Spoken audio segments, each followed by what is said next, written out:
Hold on.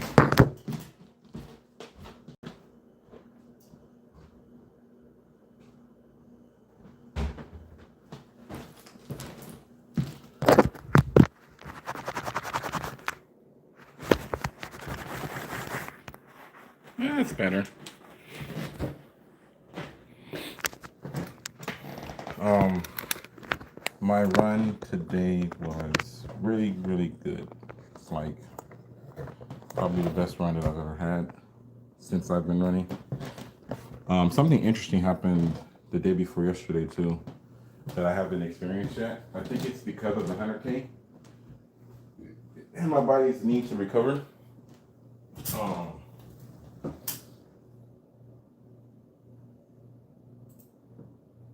what's this one? Switch. I think I can be signed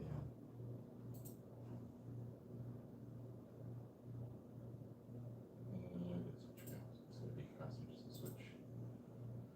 Sorry, I'm activating the stream so that I can see it so it doesn't echo. But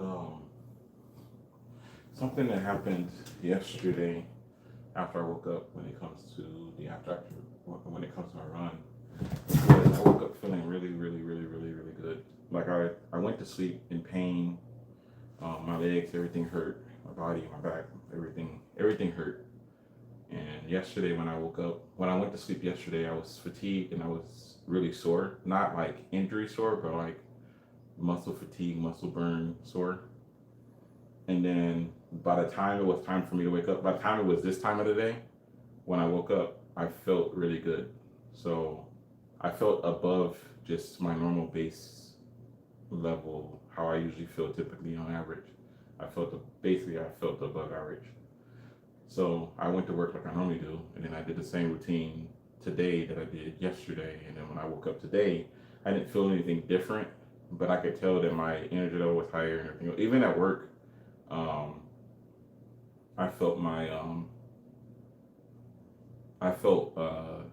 adrenaline get released, and I felt my heart. I didn't feel my heart rate change, but I felt the adrenaline, like a little bit of adrenaline while I was working. I wasn't doing anything strenuous. I was just doing my typical routine, and then I took out I hit the analyst for my Samsung app on my phone. I mean on my watch to get my heart rate, and it showed that my heart rate was slightly above average. So this run was a 22-minute run, which is really, really good. But yeah, I'm just ranting and raving. I'm trying to just get into the habit. If I get into the habit of doing this regularly, then it'll become more natural. And then once it becomes more natural, it'll become better. But I have to consistently do it. So one of the things I wanted to discuss with the after action analysis, there was a couple of things I was going to discuss, but I think this will fit better here right now while I have the thought in my head. Is I've always asked the question repeatedly: what gives anyone the right to govern? What gives one person the right to govern another person? And the way social status works in America, I won't talk about the rest of the world because different classes of people in the context of ethnicity doesn't communicate very well. You can't really talk about discrimination or racism when you are a universal group of the same identifying ethnicity. So, with that being said, a group of all one ethnicity would have different aspects of classism, whereas here in the United States, classism was built on a foundation of defined by ethnicity. So the classism that exists in the United States implies your ethnicity defines your class. And that's what institutional racism is. Institutional racism is we are going to say, hey, welcome to the stream. We're going to say that there's no such thing as discrimination. You don't have the right to be discriminated against. But we're not going to legally enforce any of the rules that will protect you.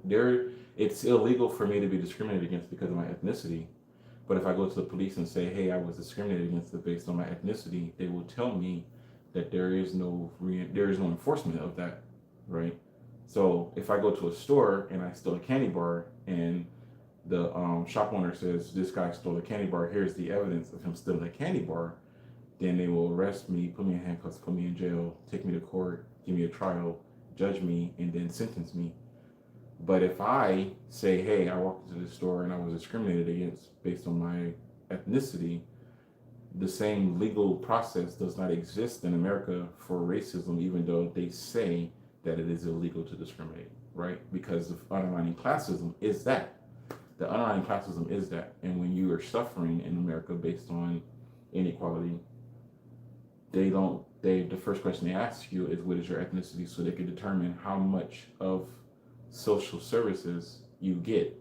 They take taxes from every American citizen, and they use a system, an institutional system of inequality to distribute those resources against amongst Americans based on their ethnical class. That is the foundation of institutional racism. And African Americans are the lowest class of American citizens based on ethnicity. And it has always been that way. And until we are willing to address that situation, it will continue to be that way. So, in the context of what gives somebody the right to govern someone else, the question becomes the question that I'm asking is what gives somebody the right to govern someone else? And it seems arbitrary because we spend our entire lives living under someone governing us, right? We're born into households that have parents, and our parents tell us what we should do, and our parents govern us. So our parents have the right to govern their children, but do they though? Do parents by birthright have the right to govern a child? And I would argue no. I would argue that there is an inherent obligation based on our genetic disposition as human beings that imply that we should take care of a child because we were taken care of. We know that we exist as adults because of the things that our parents did for us when we were helpless infants and children, and that obligation extends to us having our own offspring. But that doesn't imply that anyone has the right to govern anyone else. Inherently, every human being has agency. It has the right to do whatever they want to do on this planet. But that inherent agency comes with the fact that if you want to do something wrong to someone, that person also has the inherent right to wrong you as well, right? And this is the reason why we, unlike all the other animals, created society and created laws and legislation to govern those principles and to install those principles into offspring so that they can come into society on a universal footing. And that is the goal, that is the role of educational systems in America, not to teach competence, but to teach compliance and obedience and ordinance and culture and behavior, social behaviors. That is why schools exist in a universal format. Not to teach you anything, but to make sure that you become a civic within the system. So a nationwide blackout for which country? I don't think that I haven't heard anything about a nationwide blackout. I don't believe so in the context. If you're talking about losing all of the electrical power in the entire country, I would argue no. But there is a lot of increased security threats as far as cybersecurity, so it's never an impossibility. But the way the United States electrical grid is structured, it would be very difficult to disable all the power across the entire continent. So I would say probably not. Every state has their own isolated grid, and it's even to the point where we overproduce a lot of power. So if one state loses power, temporarily another state can provide power to where you won't even notice the power is lost. So, but to finish what I'm trying to imply before I get too distracted, in American society, I'm going to speak about America in general.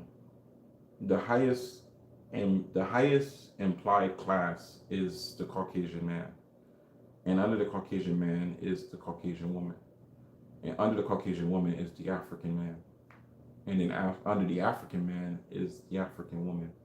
What's happening in our culture is that Caucasian women have been given the authority to be superior to the African man, but the nature of the woman doesn't want to feel superior to any man, right? They don't. Why would a female believe that she's superior to any other man? So she doesn't even recognize the authority of the Caucasian man because she sees herself as equal. Hi, welcome to the stream. Since she doesn't recognize the authority of the Caucasian man because she sees herself equal to him, she inherently, indirectly implies that the African man is also equal to her. And so through that relationship with the Caucasian woman, there is not enough authority between the Caucasian man and the African man for her to distinguish between either of them as being equal. She recognizes the administrative control that Caucasian men has, and she understands the privilege that she receives as a Caucasian woman because of that. But inherently and internally, in general, on average, they don't recognize that they are superior to the African man and the African woman. The African woman sees all levels of tier above her. She sees how she is inferior by description of the Caucasian man, the Caucasian woman, and the African man. And she understands that her role in society is supposed to be fourth on the totem pole of the class. Unlike the Caucasian woman, because she sees the authority and the power that the Caucasian woman should have, the African woman wants that authority. But because she recognizes that the Caucasian woman doesn't want to acknowledge the authority that she has, and the African woman can see that the Caucasian woman has higher authority than the African man, the African woman, the bitches and the strong black woman and the arrogance and the disrespect and I can do that by myself and black girl magic, those females that operate from that unnecessary masculine energy thinks that they're superior to the African man because they want to be equal to the Caucasian man. The African American woman buys into the classism BS more than any other person in the world because they are the most directly affected by its negative influences on a personal level when it comes to identity than any other class. Any other class can ignore or pretend like it doesn't exist, but when you have African American women engaging with Caucasian women and they can see how blissfully unaware that the Caucasian woman is to the authority and the range of control that she autonomously has, while the African American woman has absolutely nothing. In the context of the discussion we're having, that's what causes that unnecessary chaos in the African American woman. And what the African American woman wants is she wants the African American man to take ownership over the role that the Caucasian man has. But it's not inherent, it's just administrative. There's no inherent authority. It's just a role that you feel, right? The general manager at McDonald's is not inherently the role of a Caucasian. It is just a role in a position that can be held by anyone. Institutional racism ensures that the vast majority of people in that role will be Caucasian men, but it's not inherent to Caucasian men. It's inherent in the role. The role is what's the actual defining factor, and that's why institutional racism exists. That's why when you listen to people talk, they say all people are this and black people are that and white people are this, because as soon as you say white people, you say the person with authority and power and control, right? You would define the role. The person with authority and power and control is this, and black people, the person that doesn't have authority, doesn't have power, and doesn't have control are that. And I'm black because I'm not in a role of authority. That's not how life works. The reality is that individually we should all be doing what is correct and what is right, and we should be holding each other to the same standard. And every time you choose not to do that, it's because of your unwillingness to have integrity and take a responsibility and be accountable for yourself. But the flip side of that is African Americans show up doing what is right, doing what is expected of us, doing what we're supposed to do, following rules, regulations, laws, and ordinances, and we don't receive in return from an institutional racist system what is owed to us. And that's the conflict. And every time we say, hey, racism is why I did not achieve a thing, we are told, quit. Quit whining, quit complaining, quit being lazy, quit doing drugs, stop complaining. Your pain threshold isn't what you think it is. You're not in as much pain as you think that you are. You don't have the capacity to understand. You can't think, you can't reason, you don't know. You're stupid, you're dumb, you're ugly, you're retarded. And all that energy is just to reinforce the idea that because you don't look like me, you won't have to deal with the same adversities that I deal with. But the reality is that the capacity by which you ignore the inequality of your life doesn't change the fact that we're not that far from each other when it comes to the quality of life that we have. You don't want me to get a whole dollar. You're okay with me working next to you making 50 cents less than you without you realizing that if we were making the same amount of money, I would work just as hard as you do.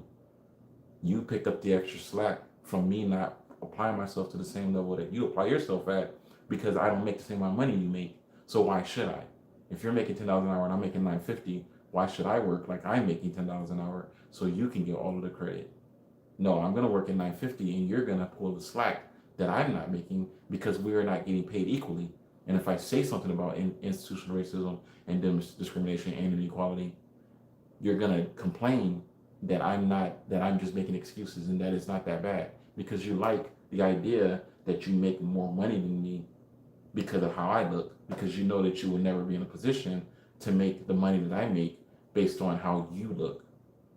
And that's pretty much that's the introductory foundation of how all this stuff plays out and how it all works.